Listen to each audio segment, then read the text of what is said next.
Tayo mag-aaral about being partakers. Pamilya po kayo sa ng partakers? From the word part. Amen? And taker. So dapat kukuha ka. Amen? So open your Bibles please to 2 Peter chapter number 1 and let us read verses 1 to 4. Alright? Are you happy this morning? Amen? Tayo po ay mag-aaral ng salita ng Diyos. Salamat sa awitin ng choir. Salamat po sa special number. Sa ating pong magandang spirito ngayong umagang ito. And I hope na tayo po ay maging consistent sa pagtugon sa salita ng Diyos this morning. Alright? 2 Peter chapter number 1. And we will be reading verses 1 to 4. Ang 2 Peter po ay pagkatapos ng 1 Peter. Amen? Amen. Hindi ako magkakamali ko dyan. Kasi may second, we make first. Alright, sige po, pakishare po ang inyong mga Bibles po sa, yan, very good. Dapat ma-secure natin na lahat may kapit na salita ng Diyos. Okay, sabay-sabay na po tayo magbasa verses 1 to 4. If you are there, say amen. Amen. Verse 1, go. Simon Peter, a servant and an apostle of Jesus Christ, to them that have obtained like precious faith with us, through the righteousness of God and our Savior Jesus Christ. Grace and peace will multiply unto you through the knowledge of God and of Jesus our Lord, according as His divine power hath given unto us all things that pertain unto life and godliness, through the knowledge of Him that hath called us to glory and virtue, whereby are given unto us exceeding great and precious promises, that by these ye might be partakers of the divine nature, having escaped the corruption that is in the world through lust. So, nais ko pong bigyan ng pansin sa verse number 4. After we, sabi nga, pinakita dito mga kapatid, yung pananampalataya na meron tayo. Kaya sabi po ng Bible dyan, yung tinatawag na obtain, so verse 1, like have obtained like precious faith. Kasi hindi po lahat ay pare-parehas ng paniniwala. Kasi to it na ang ating nakukuha, nakakamtan, every time that we come to this church, every time that you listen to the Word of God, is the faith na galing sa Panginoon, na dumalay sa mga apostles, sa mga naunang mananampalataya.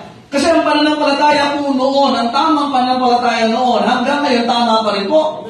So we need to see to it, we need to secure it, mga kapatid, that we are obtaining the like faith. Baka mamaya hindi nakagaya ng pananampalataya ng Panginoon sa Kristo yung meron tayo ngayon. That's why we can be assured of that if we will go always to the Word of God. Amen? Now, kaya pagdating doon, okay, sabi ng Bible, verse 2, grace and peace, it's there.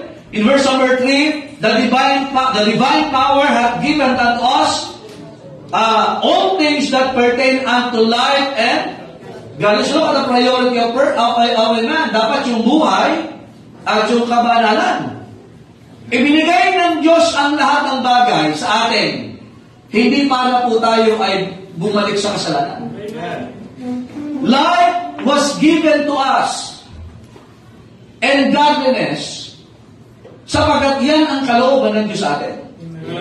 Kaya kung ang ating mga tinatangkilik sa buhay at mismo ang buhay ay nagdudulot na paglaban sa Diyos, kapatid, we are living it wrong. Nagkakamali po tayo dyan. Amen? Pinagpapala tayo ng Diyos para maging makadiyos.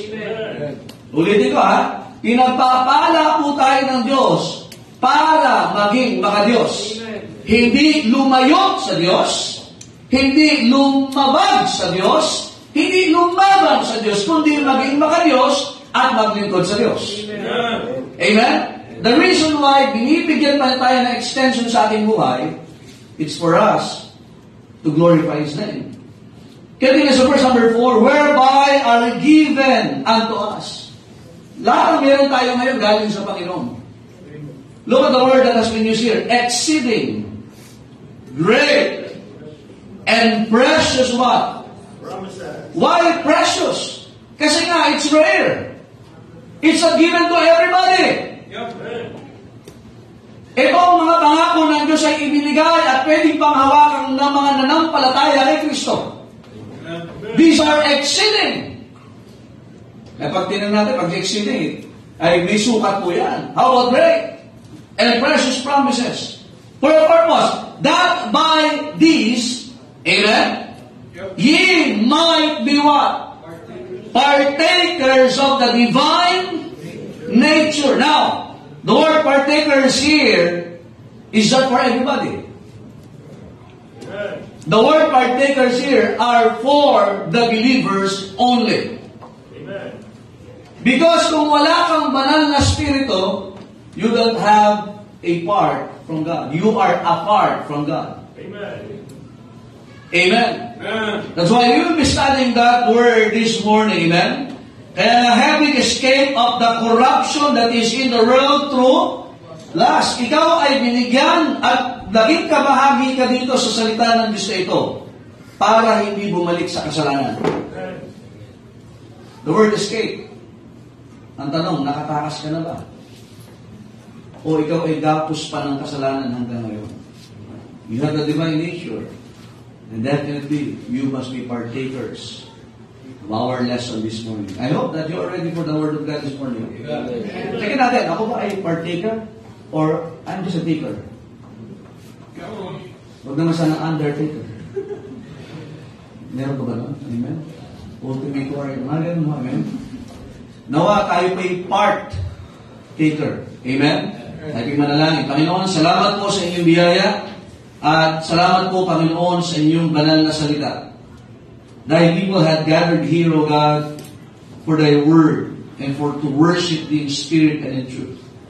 We help us, Holy Spirit of God, as we study Thy words, that will edify us. At kung meron kang hindi po ligtas dito, ay bigyan niyo po ng kapatawaran, bigyan niyo po ng buhay na walang hanggan, katiyakan ng langit, katiyakan, Panginoon, ng buhay na walang hanggan. Sa pangalan ng Panginoong Jesus, Amen. Thank you. Please be seated. Alright? We will dwell on that word, partaker. Ang salitang partaker, all throughout the New Testament, nagtataka bakit sa New Testament sa binigay. Because when we talk about ministry, everybody must take part of it. Nakikinig ba kayo? Amen? Well, it's a privilege of the Jewish people sapagkat sila, they were chosen by God. Amen? That's why Israel is a chosen nation. Amen? They are chosen people. They receive the oracles of God. First, pag sabi oracles, the utterance of God. Yung sinabi ng Diyos na talagang directly ibinigay sa kanila, whether in visions, whether in union knowledge, whether by revelations, whether by creation, mga kapatid, ang mga Hudyo sa kanila ibinigay. No wonder the Bible was written by 40 Jewish people. Amen? Wala akong Pilipino dyan, walang Amerikano, lahat po yan ay mga Hudyo. So we can see they are the privileged people. God had chosen this nation. And they actually, you must serve sa tempo, kailangan Hudyo ka na, pero may pamantayan pa ang Panginoon. Amen?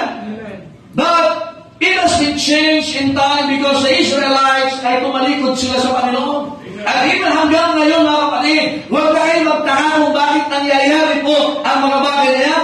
It was stated long ago in Matthew chapter number 34 that there will be rumors of war, pestilences, and everything such as that. That is nangyayari ho yan, mga kapatid. Why? For the sake of the Israelites. Amen? Because God will gather them in the near future, mga kapatid, that God will take to send Moses and Elijah for the 144,000 ang mga Hudyo na sila mo ang magbibisyon balang araw. It has been what? Stated in the Word of God. Now, mga kapatid, what a privilege in our time na ang ginagamit ng Panginoon ngayon ay mga local churches, New Testament, organized local churches. Are you listening, man? Makita natin, mga kapatid, that the gospel should be preached to all nations.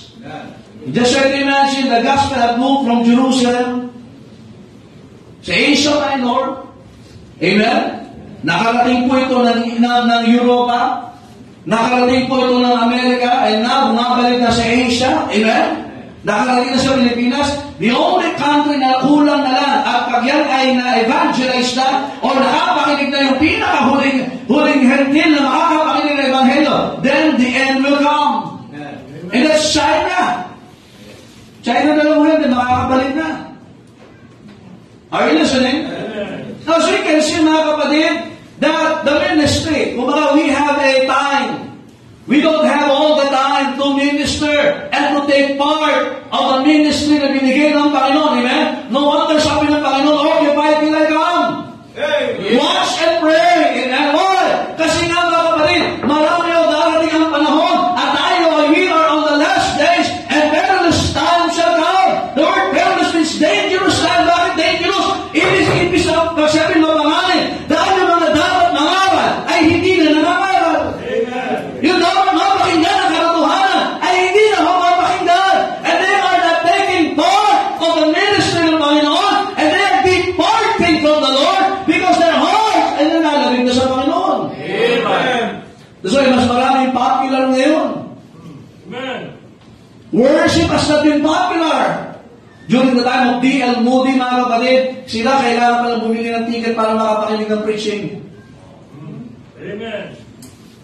During the time of George Whitefield, pupunta lang siya, meron siyang gasera or lampara, pupunta siya sa isang kanto, one of the greatest preacher of all time, and then yung mga tao na andyan, siya ay may tuberculosis pa noon, but they don't mind that, lalapit sila, and George Whitefield, while spitting blood, while preaching the word of God, nakikinig ang mga tao, and they will be scared, getting saved, and their lives will change, and people will receiving revival from God. But nowadays, worshiping has not been popular. Service has been a secondary na lang. Minsan, list of the priorities pa. Amen. Amen. The vision was given to the church, but nobody was willing to take part of the vision of God. The Bible says, when there is no vision, the people perish. Amen. And remember, pag sabi, vision is a revelation of God. Ano yung gusto ng Panginoon? That's the vision of God. Amen? Kaya all through the Bible, we can see that. The word partaker, yan po ginamit at least 31 times in the New Testament. Alam niyo, pag sabi 31 times, marami-rami yan. Ilang araw ba sa isang buwan? Ilang araw sa isang buwan? Eh, Pastor, kailan pa nagka-araw ang buwan? Yan, kawin gabi. Joke po yun. Ilang araw ba? At least 30, 31, meron 28. Sino birthday mo? February 28. Isang yata, birthday 28. February 29. Every 4 years ang birthday mo. Kasi leap year. Amen? 31! Why 31? It means every day, somebody must take part of the ministry. It wasn't an accident. Why? 31 times the word partaker has been mentioned throughout the New Testament. And if you are a part of a local New Testament Baptist church, you must take part of the ministry that the Lord Jesus Christ entrusted sa kanyang simbahan. Amen. Sa Bible po, walang aksidente. Even the numbers, even yung numerology, God gave what importance to it. Why 7 is God's number? Why number 8 is man's number? Why number 6 is the devil's number? Why number 9 is the Holy Spirit's number? Why number 3 is the Trinity's number? Amen. It has. And 31 times, specifically in the New Testament, the word partaker. The question is, how many times do you partake to the Lord's ministry? The word partaker means to become a part of something. Naging bahagi ka sa isang bagay. Amen. Sa gawain ng bahay, sa gawain sa bahay, ayaw natin na hindi lahat bahagi. Tama? Pag maglilinis, si nanay lang. Pag magtatrabaho, si tatay lang. Pero pag blessing, sa anak lahat. Hindi naman tama yun. Do your part. Amen. Minsan, nasa isang bahay, pero parang hindi ka tagaroon sa bahay na yan. Because you don't take part of the responsibilities na nakapaloob sa loob ng tahanan yan. Uuwi ka ng gusto mo, kakain ka sa oras ang gusto mo, you don't cooperate, you don't participate, ikaw pa yung maingay. Are you really part of that family? Gusto mo, bahagi ka lang sa blessing, pero sa problema, ayaw mo maging solusyon sa problema. And you are taking part of it. In every institution. Kaya natin na yun sa trabaho, iba? Kaya kami sa nakakasilipan na iba. Bakit? Hindi sa trabaho mo, yung iba, pinagagawa mo yung trabaho mo sa iba, nakakapit ka. Di ba sa construction, yung mga tinatawag na tayuman? Taga-tayuman po yun eh. Kasi bakit? Yung iba, mga kasama niya, pare-pare sila ng sweldo, siya naman nakatayuman. Nakatayo lang. Taga-tayuman lang. Yung iba naman taga-tanawan. Maganda yan. Very good. Nakatanaw lang. Tanawan. Sa bahay, maraming taga-tanawan. Yung iba, taga-tayuman. Matindi yung iba dyan, taga-higaan. Amen? Tapos na lahat. Anong oras kumabangon? Lahat. Matindi, may mga working na mga nanay ho ngayon. Tama ba? Yung nanay nagtatrabaho, yung tatay nagtatrabaho, sila tayo magpapalagay ng bagay, mag-ilis naman. Nakakaya naman sa iyo, anak ka! Amen. Amen. Amen. Richard? Wala namang dahilan ng pagkabuyat! Buyat na buyat! Pag-isip ko na ang talaga naman tama.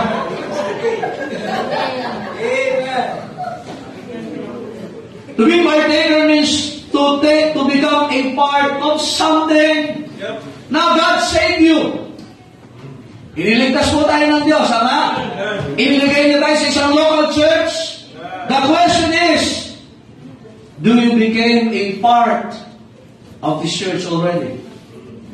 To be a member of this church means you are a part of this body.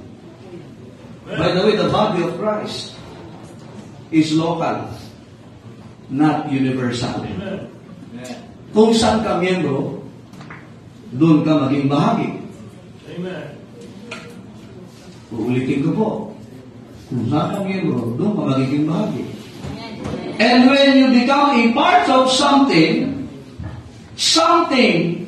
and have something to become a part of you. Naging bahagi ka, at naging bahagi din ang buhay mo. Ang tawag dyan, partaker. Huwag ka lang masupais na bahagi ka. Amen? Dapat maging bahagi din ang buhay mo yan. Number 1, let's see. We are partakers of a heavenly calling. By the way, ang tawag po sa atin ay galing sa langit. Ulti ko, galing po sa langit. Tingnan niyo po, Hebrews 3:1. Yan, kape, mga kapatid. Hebrews chapter 3, verse 1. Alright? Tinatawag sa atin ito, grabe mga kapatid. The book of Hebrews was written specifically for the Jewish believers. Amen? Jewish people. And also sa mga mananampalataya that have been members in Jerusalem Baptist Church. In chapter 3, verse 1, wherefore, ang tawag? Mga banal na kapatid. Holy, are you saved? Kung naranasan mo na nagsisi ng kasalanan at nanampalataya ka kay Kristo bilang iyong Panginoon at tagapagligtas, don't you know na ang tawag sa iyo ngayon ay holy. Banal. Hindi po tayo banal dahil sa ginagawa natin. Naging banal tayo dahil sa ginawa ni Kristo. And we are just called holy. But brethren, imagine Apostle Paul wrote this book of Hebrews. At ang tawag ni Pablo sa atin, banal na kapatid. Amen. Kilala niyo po si Pablo? Kilala ko lang sa gandugan ng mukha niya. Sabi lang po sa Bible, hindi siya katanggaran at hindi din po siya kabulukan. Amen? Pero abogado siya. Imagine, ang tawag ni Pablo sa iyo ngayon, banal na kapatid. Amen. Tuloy. Partakers of the heavenly calling. Notice this. Consider the apostle with capital A and high priest of our profession. Sino po? Christ Jesus. Now, who called us? Consider mo. Bigyan mo ng panahon, pag-isipan mo. Pinapala ka sa atin. Tinawag ka ng Diyos. Mahal nyo, wala pong aksidente sa kaligtasan po natin. At bakit ka tayo dinala sa lugar na ito?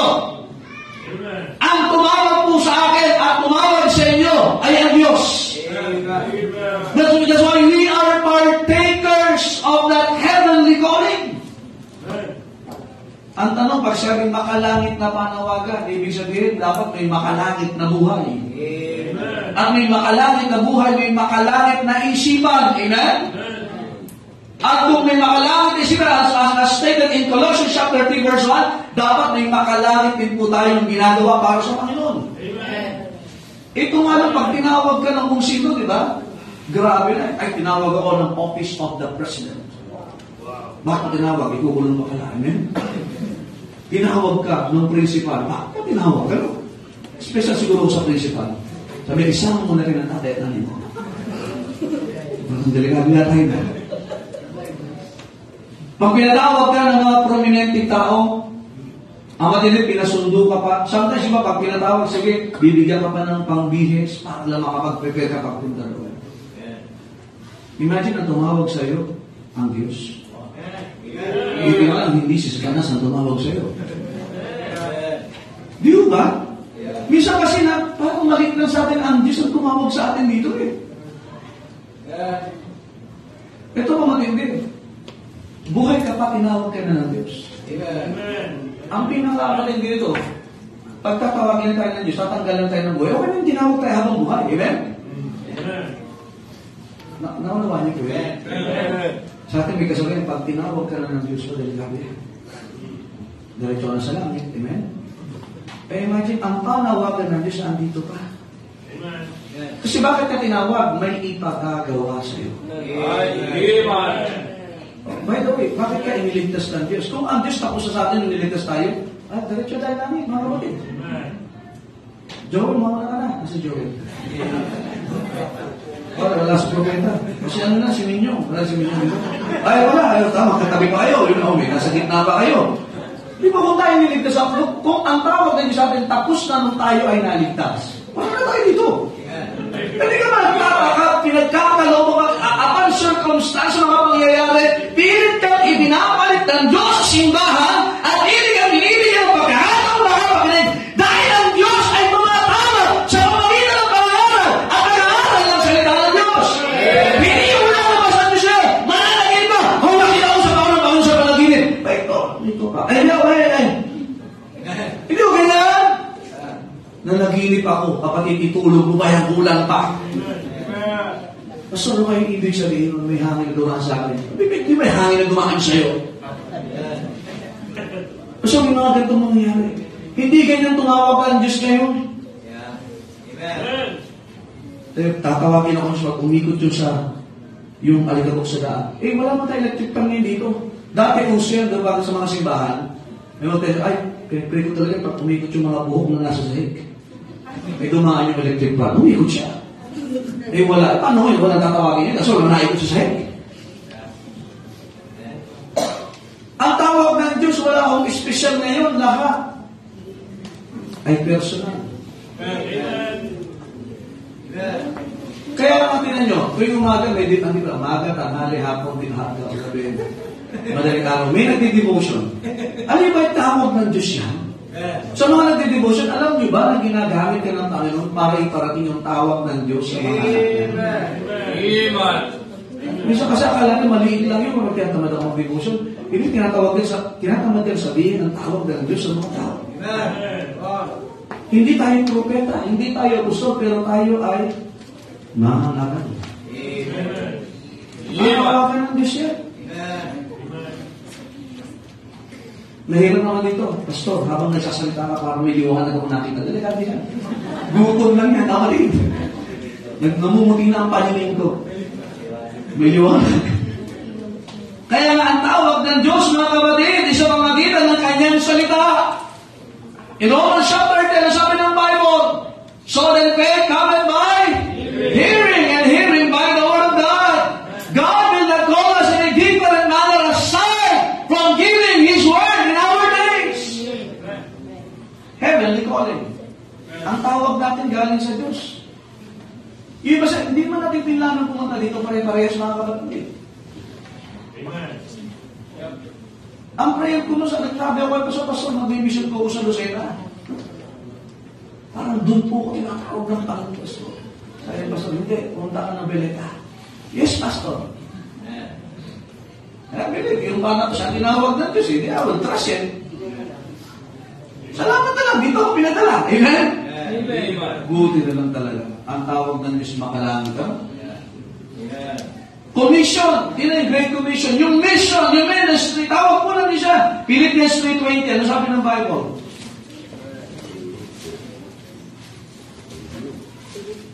Ang daming nangyari sa buhay mo, ang dami, masalimuot. Pero imagine, ang Diyos gumawa pa rin sa buhay natin because ganun tayo kahalaga sa Diyos. In Philippians chapter 3 verse 20, ano sabi ng Bible? For our conversation is in... Ano yung conversation? Conversation means manner of life. Ang buhay natin ay ano? Makalangit. Papunta sa langit. From whence also we look for the Savior, the Lord Jesus Christ. Ang tinitingnan natin ng Panginoon.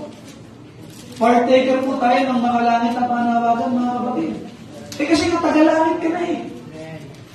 This world is not our home. We're just passing through. Are you listening, amen? Amen. Our home is beyond that world, amen? In John chapter 14, ano sabi ng Panginoon? Let not your heart be troubled. Ye believe in God, believe also in me. In my Father's house are many mansions. And if we're not sure, I would have told you, I go to prepare a place for you. Hindi ko tayo panghabang buhay dito, mga kapatid. Some of our brethren now na doon, and they are enjoying their mansions, they are enjoying the streets of gold, they are enjoying heaven itself, and they are enjoying the Lord Jesus Christ. Amen. Kaya ano mga kapatid, we are partakers of that heavenly calling, kaya nga dapat ipapangaral ang Ebanghelyo. Bahagi ka ang tanong, naging bahagi ng buhay mo yung pangaral ng Ebanghelyo para yung iba makakilala din kay Kristo. Number 2, we are not just partakers of heaven, of a heavenly calling, but we are partakers of Christ. Hebrews chapter 3 verse 14, sa mga inaantok, magkape ho kayo ngayong umaga nito sa pamagitan ng Hebrews. Amen? Wala na yung papi ni Anthony, kaya nubos na yata. Hebrews chapter 3 verse 14, for we are made partakers of Christ. Paano ba? Ginawa tayo ng kabahagi ni Kristo. Sino ba si Kristo? For the Son of Man is come to seek and to save that which was lost. Now, God made you a partaker of Christ. Amen. Anong ginagawa natin para abutin ng Ebanghelyo yung mga nawawala? Amen.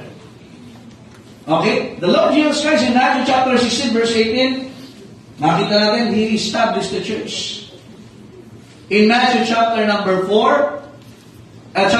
10, He organized the church. In Matthew chapter 4, He started the church through prayer and fasting. Now, if you are a partaker of Christ, how much do you love the church? The Lord in Acts chapter 20, He loved the church that He gave Himself for it. Alam niyo ba, ang church ay hindi building kundi mga tao. Ganon niya kamahal ang simbahan, ang iglesia. Ganon niya kamahal ang mga naligtas at naging bahagi ng simbahan that He gave His life willingly.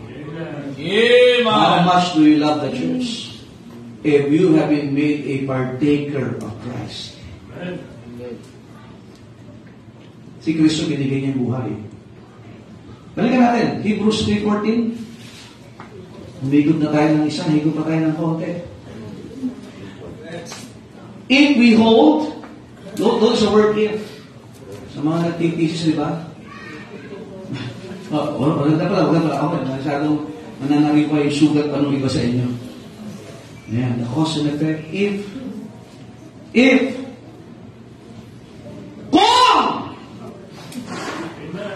kung, kasi iba mga King Kong, ito kung, if we hold the beginning of our confidence steadfast unto the end, na yung ating tiwala mula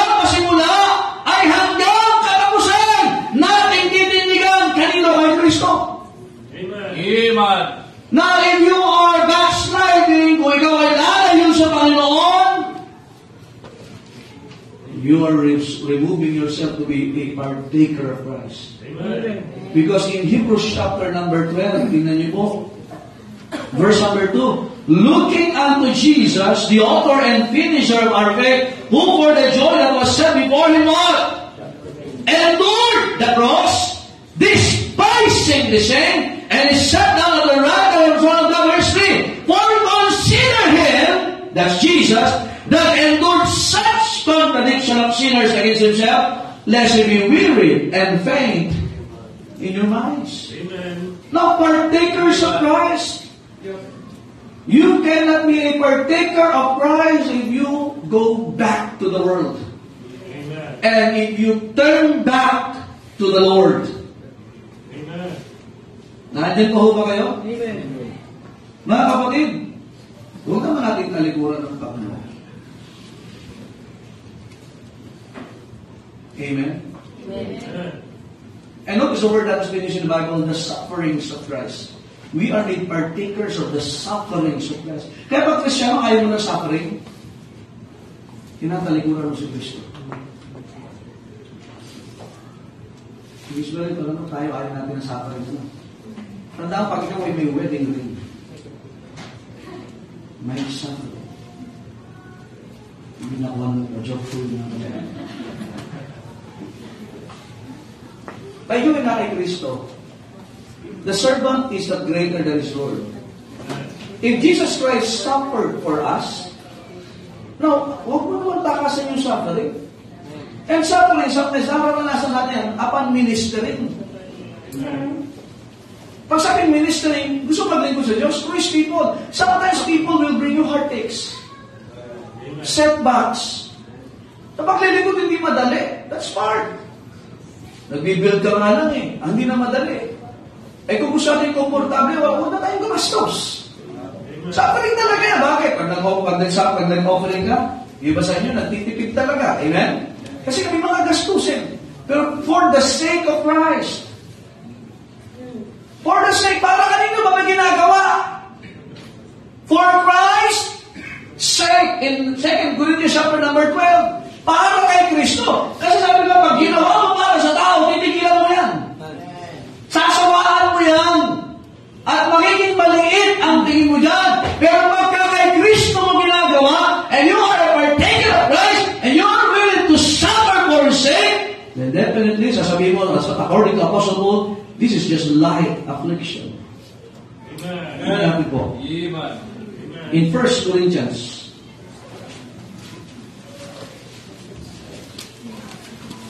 sorry, 2 Corinthians chapter number 4. 2 Corinthians chapter number 4. Verse number 16. For which cause we faint not. Pag sabing faint ay hindi ka titigil. We cease not. But though our outward man, ganoon talaga yung ating panlabas. Ito katawang ito. Pag naglilingkod ka sa Panginoon o hindi ka naglilingkod sa Panginoon, talagang ito ay naluluma. Amen. Kaya lang sa pagluma, ano ang nagampanan nito? Ang masalat na luma ang katawang ito, nasira ang katawang ito, ay hindi na kinabang ang Diyos na nagligtas sa pagmahal sa iyo. Look at that. Yet the inward man is renewed day by day. Verse number 17. For our light. Kapit, so nahirapan ka na? Mas ang hirap ang lamig sa church. Tawag natin po free. So, hirap magpalaki ng anak. Huwag mo palakihin. Ibonusay mo na lang. So, hirap maging asawa. Ang hirap magsabay-sabayin. Sige na, ang sabi ng Bible dyan, light affliction. Hindi yung emperador light. Magaan lang yan, kapatid. Which is but for a moment. Saglit lang yan. Tiisin mo na. Amen. Iba din ang makapag-test. Worketh for us a far more exceeding and eternal weight of pagtitiis mo yan dahil kay Kristo, mas mabigat ang gantimpala mo nito, mga kapatid. Sabi ng Bible. Amen. Look at verse number 18. While we look not at the things which are seen, but at the things which are not seen. sin. Ang tingin natin, huwag mo lang tingnan yung mga nakikita mo, kasi discourage ka talaga. Tingnan mo yung mga bagay na hindi mo pa nakikita, na ipinangako ng Diyos. No wonder Apostle Paul said, it is expedient for me. Kasi nga, I am not worthy, sabi niya, to sabihin yung kagandahan na pinakita ng Panginoon sa kanya. I have not seen nor ear heard, neither have entered into the heart of man the glory which shall be revealed unto them that love Him. Tunay niyo po sabi ng Biblia, for the things which are seen are what? Ano temporal? Hindi magtatagal. Yung mga nakikita naman, kaya natin na marami sa atin. O iPhone 15, pumila ka. Next, ilang month tinatagal ang iPhone na model na ganyan. Isang taon ba? After a year, luma na yan. Kaya kung dyan lang kagalakan mo, next year, malungkot ka na naman. Pero pag sa Panginoon, nakagalakan mo kahit may problema ka. You can say, to God be the glory. Amen? Yung sasakyan mo, kabibili mo lang, naguhitan. Nagasgasan. Ingat na ingat ka, winawax mo pa. May sumakay na iba, may dalang nina. Bakit ganun ang amoy? Ganun talaga. Ang bahay mo, ang ganda. Excited ka ng bago ngayon. Repair na ang kailangan. Yung mga anak nyo, baby, tuwan-tuwa ka ba? Kailangan na ng check-up. Lumalaki na ang gastos nila. It's because everything is just temporal. That's what I'm saying. But the things which are not seen are eternal. So please do invest. Be wise. If you are a partaker of Christ, huwag mong ayawan yung mga, minsan yung mga suffering na binibigay ng Panginoon sa atin dito. Mga nagsusulwinin, nagdadala ng tao, minsan ayaw sumama. Tama? Lahat ng effort, ginawa mo na, inimbita mo na. Tapos hindi pa rin. Okay lang yan. Bakit ganun talaga? Si Kristo nga eh. He came to His own and His own received Him not. Amen. Tayo ba kaya? Kaya ang gagawin mo, para kay Kristo naman. Gagawa ko din ako. Fresh ka naman. Huwag mo sasabihin, sawa na ako. Tanda mo, hindi ka ahas.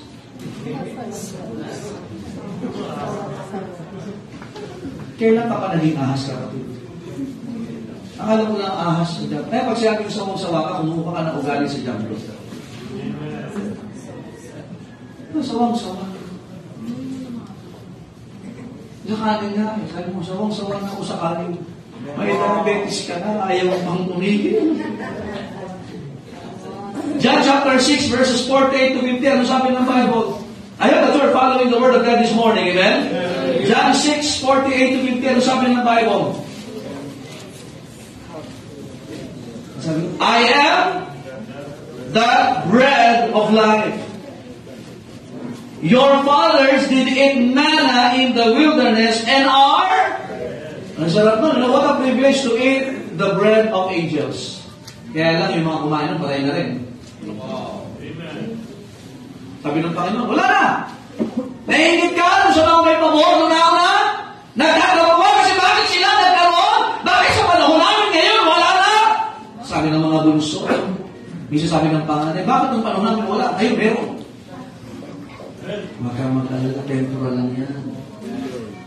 Kaya nga tapos siguro doon pa nabubuhay ka para kay Kristo. Huwag ka nakakanta na kung maibabalik ko lang, huwag na. Mamuhay ka sa kasalukuyan. Sana kung ganito lang ako, huwag na. Nakikristo ka na eh. Ano sabi ng Bible? This is the bread which cometh down from heaven that Amen may eat thereof and not die. Alam niyo yung prinsipyo na ang may pakinabang ay yung na kay Kristo. No wonder Apostle Paul said,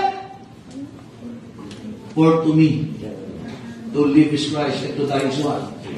Well, it's good na makinabang ka sa mga meron ngayon, pero huwag na akong maiinggit ka, tatalikuran mo ang Panginoon dahil sa mga bagay na yan, sapagat hindi garantiya na meron ka na ay buhay ka mabukas at magdumulos sa iyan na magpasawalang hanggang dahil para sa Panginoon. Sa Panginoon, maiinggit kayo, nakakain sila ng mana. I am that bread of life. Typology lang yun. Ngayon kasama niyo ako. Mga Kristyano ngayon, tinanggap po si Kristo. Yung kumain nun, Di ba may kumain na nagtabi, inuod. Kasi mo nasa bibig pa, namatay na. Sa sobrang takaw. Pero kay Kristo, mga kapatid, ano yung madudugtungan? Kasi pag susunod na hindi natin, sa langit na. Correct. Na kay Kristo yan. Partakers of Christ. Ngayon, mga kapatid, that we will consider being a partaker of Christ this morning. Amen. Do not just be a partaker of Christ's blessing, but also of His suffering. Amen. Amen. Do not just be served, but serve. Amen. Because we are saved to serve. Christ loved the church. I hope that you will love the church also. Amen. Number 3, we are partakers of the Holy Ghost. Hebrews 4:6. Ano ba? Sino ba ang banal na Espiritu? He is the third person of the triune God. Meron tayong iisang Diyos sa tatlong persona. Pastor, paliwanag mo nga yan. Well, God the Father is God. God the Son is God. God the Holy Spirit is God. So what's the problem there? The problem there is our finite mind. Because we cannot comprehend who God is. Because He is infinite. Sa Tagalog, hindi natin kaya, hindi kaya ng utak natin unawain ang pagka-Diyos ng Diyos dahil Diyos po siya. So in Deuteronomy 29:20, secret things belongs unto the Lord our God. But those things which are revealed, ito sa Bible, belong unto us. Dito tayo. Ano sabi ng Bible? Hebrews 4:6. Say therefore, it remaineth that some must enter therein. Tama ba? Ang sabi ng Bible, and they to whom it was preached, first preached, entered not in because of what? Unbelief. Alright? So makita natin mga kapatid sa chapter 6, mali pala ako, verse number 4, di ba? Naduhin ako. Masabi ko mali yata ito. Chapter 6, verse 4 pala.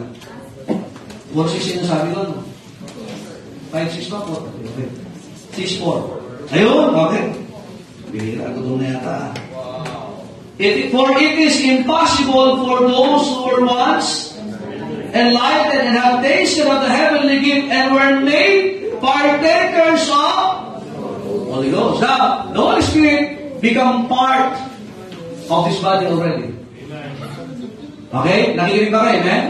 The question is, ano na ang naging bahagi mo sa buhay sa banal na Espiritu? Kasi you can vex Him, you can quench Him. Ano ba isa? Grieve Him. Meron ba isa?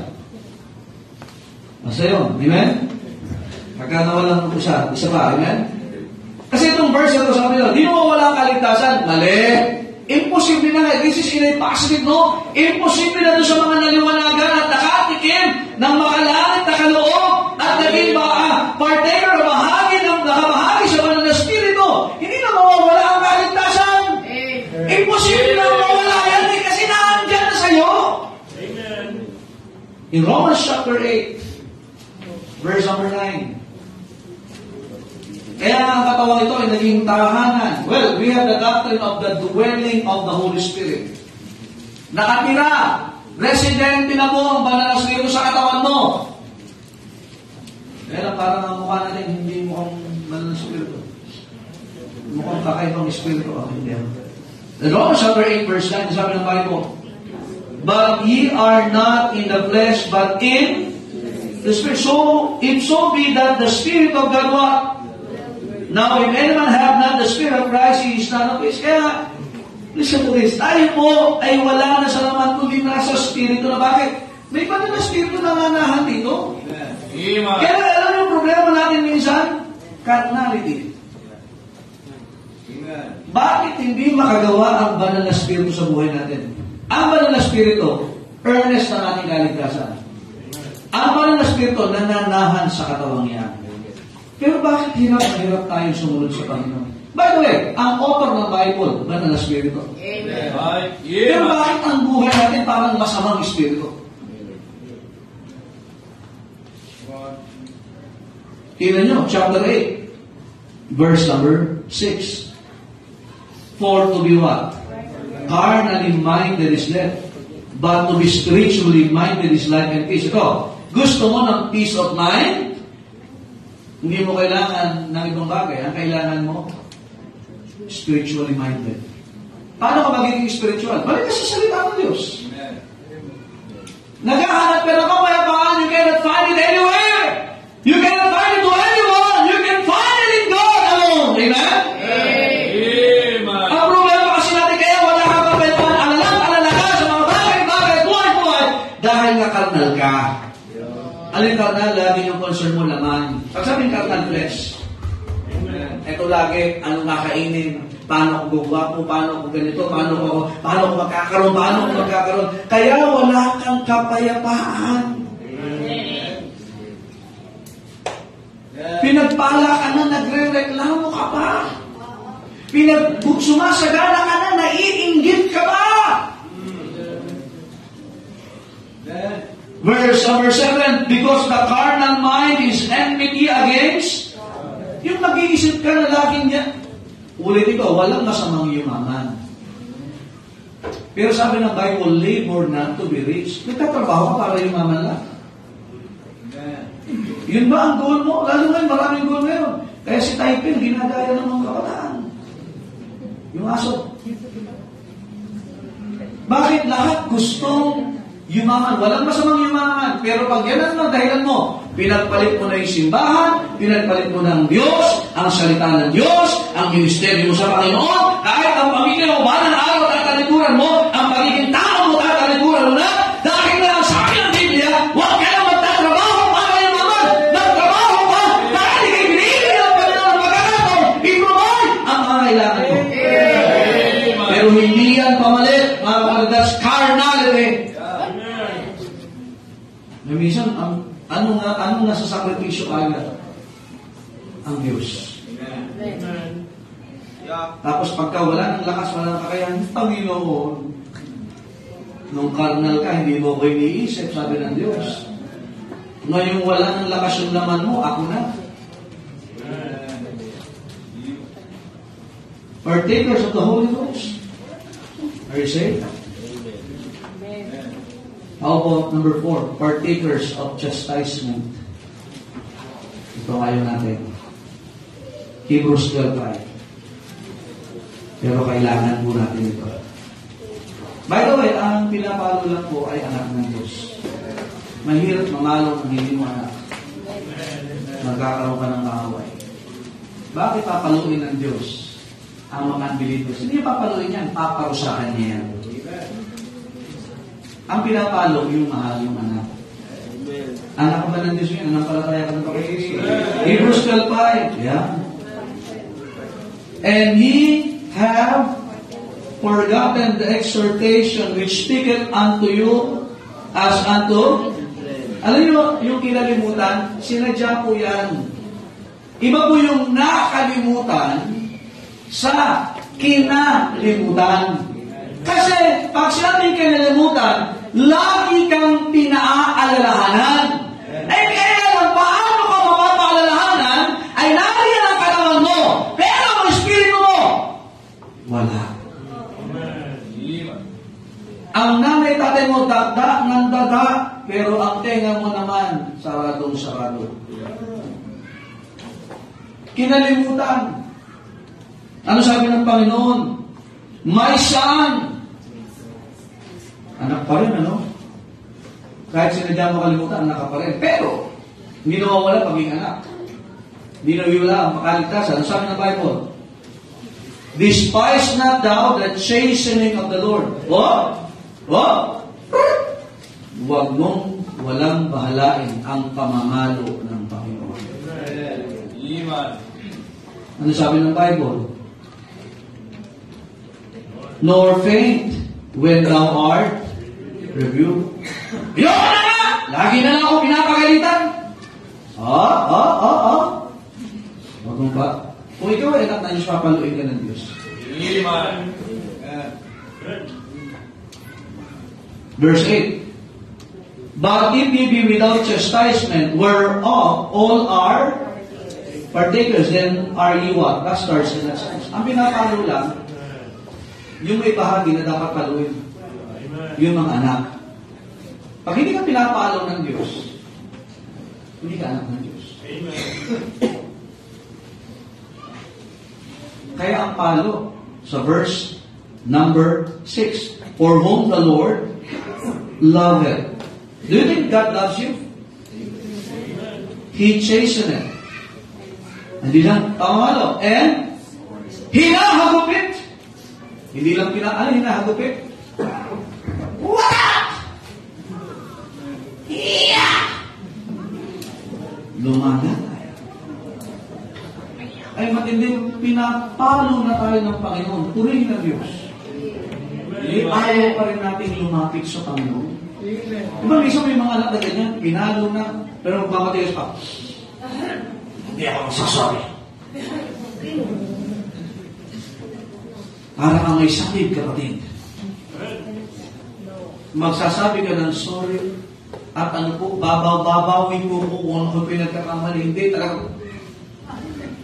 Ilang masamang jablo ba ang sumasamanib sa iyo? Ilang mabuting jablo? Pinapalo ka na nakikipagmatigas ang kapasakan mo.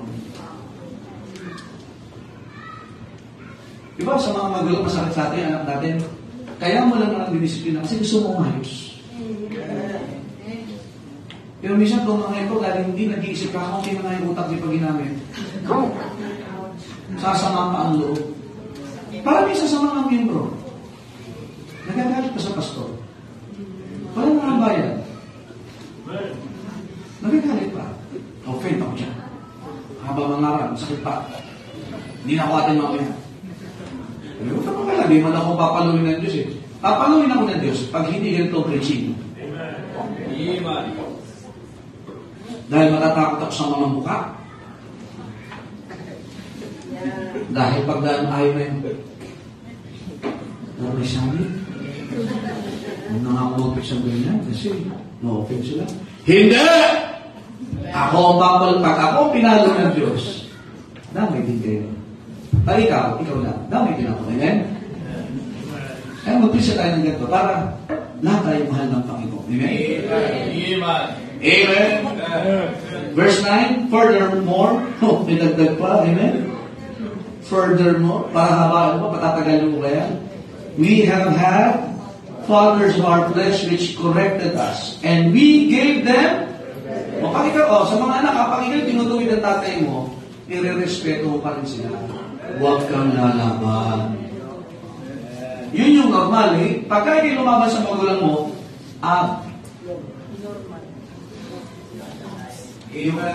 sabi na Bible, di ba? Pag ikaw ay may ama sa laman, pag tinuwid ka, nire-respetuhin mo pa rin sila. Huwag kang bastos.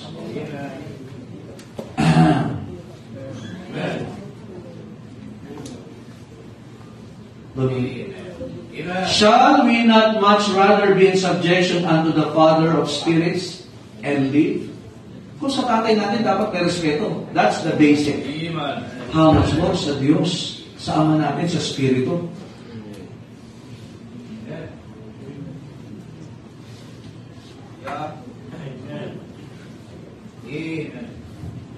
Ayun. Isa pa kaya lang. And partakers of holiness, Hebrews 12:10. Yun lang po yun. Kabanalan. Isusuma mo lahat yun. Ang dulot dapat ito. Kabanalan sa akin. Pag sabi kabanalan, hindi sabi hindi ka nagkakamali. Babalik ka lagi sa salita ng Diyos. Walang tunay na kabanalan at hiwalay sa salita ng Diyos. Partaker. Kapatid, ang Diyos may bahagi sa iyo, banal na Espiritu, salita niya. Ano na naging bahagi mo sa pagtugon sa ibinigay ng Diyos sa iyo? Huwag lang tayong puro taker. Tumugon ka rin, be partaker. Amen? Pag ito gusto mo, susunod po ako. Yun, ang tawag doon, partaker. Pero pag gusto mo, Panginoon, bless mo ako, kahit ako nasunod, ay undertaker ang kasunod niyan. Amen? Sabi ng Panginoon, ang bihira, kuhanin mo na kita, hingi ka ng hingi. Pinagpapala ka, di mo nang ginagamit. By the way, pag pinagpala ka ng Diyos, hindi para lumayo sa Diyos. Sinagot ng Diyos ang panalangin mo, hindi ka para lumayo sa Kanya. Kundi mas lalo ka dapat magpalapit sa Panginoon. Amen. Kasi ang pinapakalong lang naman, yun lumalayo. Amen. Kaya dapat, ngayong maga, gano'n ka kakulo sa Panginoon? Kinausap mo man ba sa kanina? O habang nangangaral ito, Panginoon, ako ito. Salamat, Panginoon. Pag malayo ka sa Panginoon, itong prinsipyo mo lang, Panginoon, ako na naman. Hindi na ako babalik. Pero dahil ang Panginoon, salamat ko. Kailangan ko yan. Kailangan ko yan. Nawa, mga kapatid, may bahagian niyo sa'yo ngayon. Ano ibabahagi mo sa Diyos? Pray po tayo lahat. Panginoon, salamat po sa inyong salita. Pagpalaan niyo nga po ang mga prinsipyo aming natutunan. Nawa, Panginoon, na hindi lang po kayo ang gumawa para sa amin, Panginoon. Salamat sa pagkaligtas, sa inyong salita, sa banal na Espiritu, even ang pamamalo, yung kabanalan, Panginoon, binigay sa amin, ang Panginoon sa Kristo. Nawa, kami po ay magkakaroon din ng bahagi sa mga binigay niyo sa amin, na magtutugon kami, Panginoon. Ito yung magiging buhay namin. At hindi po namin pababayaan, Panginoon, yung nais niyo po mangyari sa amin. Pagpalaan niyo po ang imbitasyon sa umagang ito sa pangalan ng Panginoon Jesus. Ang altar po'y bukas, mga kapatid, tayo po'y makipag-usap sa ating Diyos. Usapin natin ng Panginoon. Partaker, ito kay daily schedule. Panginoon, anong gusto mong gawin ko? Gumagawa ka sa akin, Panginoon, paano naman ako'y gagawa para sa iyo? At nawa, yung panawagan ng Diyos, yung heavenly calling, partaker po tayo dyan. Kay Kristo. Kaya kung tayo may nakakaranas ng pag-uusig, pagsubok, kahirapan, kapatid, bahagi yan. Ang meron ka ngayon ay hindi na mapaparang, hindi malulunga, hindi na magdudulot sa inang guto ang Panginoon sa Kristo. Ang banal na Espiritu na nananahan sa atin. We are partakers of the Holy Ghost. Bayaran mo naman na ikaw ay ang bunga ng banal na Espiritu mag-manifest sa buhay mo. Maaari tayong pinapalo ng Diyos sapagkat tayo anak ng Diyos. Lalo tayong lumapit sa Panginoon at lalo natin mahal ng Panginoon. Ang kabanalan, yan ang magiging bunga na magiging bahagi at makikibahagi natin sa mga bagay mula sa Diyos. Kabanalan sa ating personal na buhay, kabanalan sa loob ng tahanan, kabanalan sa ating paglilingkod, kabanalan ang Diyos sa pagbabalik ng Panginoon. Panginoon, salamat po sa inyong salita. Pagpalain niyo nga po ang inyong mga anak. Nawa ang inyong salita patuloy na matatanim sa aming mga puso at nalain namin, Panginoon, na magiging responsable po kami bilang pagbabahagi niyo ng maraming bagay nito at magiging bahagi kami, Panginoon, at tutugod kami sa mga binigay niyo po sa amin. Salamat, Panginoon, sa pagkakataon. Nilulunghagi namin kayo, pinagsasalamatan sa lahat ng ginawa niyo po sa amin sa umagang ito. Sa pangalan ng Panginoon Jesus. Amen. And I hope tayo po'y natuto ng salita ng Diyos ngayong umaga. Amen. Amen. Tayo mga mapapamagtay, so pwede na po sila mag-ready. Do not forget our services this afternoon. Well, are you blessed by the message? Amen? Amen. Tayo muna imawin bago tayo mag-hiwa-hiwalay at habang nagpe-prepare ating baptism. Song number 110, awilin po natin ito. Amen. Salamat na lang yung pag-ibig ng Diyos, ipinadama niya sa atin, kaya tayo bahagi, maraming mga bahagi, linahagi ng Diyos sa ating buhay. For God, song number 110, let's sing, For God so loved the world, let's sing, For God so loved the world, He gave His only Son to die on Calvary's tree, from sin to set me free. Someday He's coming back, what glory that will be. Wonderful is love to me. Amen. Are you blessed? Amen? Yeah. Amen. Let's close in prayer. Brother Orland, please close us in prayer, sir.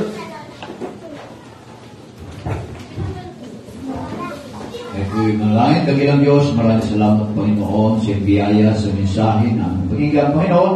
Salamat po at kami po ay napaalalahanan ulit sa iyong salita na aming napakinggan, sa prinsipyo, Panginoon, na dapat ito ay aming na-apply sa aming mga buhay, Panginoon.